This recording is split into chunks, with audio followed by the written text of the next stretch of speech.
Hello, and welcome to Aftershock Weekly, episode 16. This week, we're going to talk about what makes a good logo. Now, we both know that beauty is in the eye of the beholder, but there are some common things with a logo that you will find that makes it stand out and be consistent and recognizable. So, the first thing I always tell clients when they're thinking about getting a new logo done is how is it going to look on a billboard? How is it going to look on a screen, as far as a computer screen? How is it going to look on a shirt? You need to make sure that you keep all these things in mind so that it can be on multiple different canvases and still look good and consistent. So one thing with a logo is you want to be able to have some sort of icon or something that will set it apart to where you recognize that even if you can't see the words. So for a great example, my good friends over at Myriad Real Estate sent me golf balls for Father's Day. Really cool of them to do with this very nice note. But as I was thinking about logos, this is great. Look at this icon. It's recognizable. It's a house. It's got a little, swirly thing to where you see this a few times and it will start getting, locked into your brain. Same thing with McDonald's. Do you need to have the AcDonald's? No, you just need to see the big M in the arches.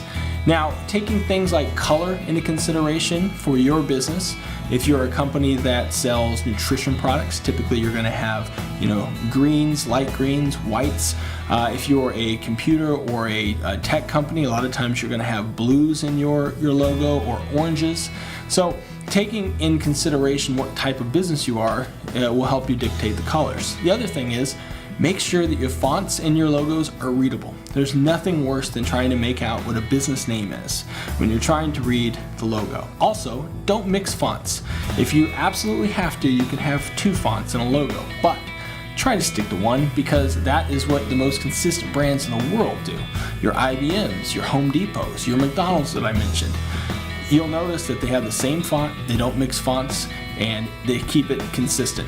And each one of those brands, whether you're looking at it on a big sign on a marquee, you're looking at it on a t-shirt, you're looking at it on a website, it's consistent, it shows up, and it pops. Now lastly, you want to make sure that your logo isn't too busy. And what I mean by that, I'm going to take a second and show you something because one of the things I do at Aftershock is I keep all of my business cards from when we started the company. Because one, it's very humbling. It shows what a terrible design I had at one point in time. And I'm going to walk you through a couple things. All right. So here's the first one. You can laugh. I still laugh. This is my first logo. It's awful. It's got multicolors. It's got all kinds of craziness in the background. But I then went to, let me play around with some more graphic design. This one's a little bit better, but not very good. I got the bubble in the background. I've got all kinds of drop shadow. And it was just, it was the next evolution of our logo. Then we moved to what we have today. You'll notice that I have a consistent font here, and then we created the icon, which is the O. And as I was sitting at a dining room table with a mentor of mine, I'm sitting there designing it, and I had the O to where everything was going up, and he said, why don't you turn it? So I did, and that's been our logo ever since. And I like it, some people might not, but it's very identifiable. So that's just an evolution of what we did, and this is the business that I'm in. So I just wanted to share a few things with you on that. I hope if you're getting a new logo done that these tips help. I want to know what you think the most iconic logo is out there of all time. List it in the comments, and I look forward to seeing you next week for episode 17. With that, I'll leave you with a quote.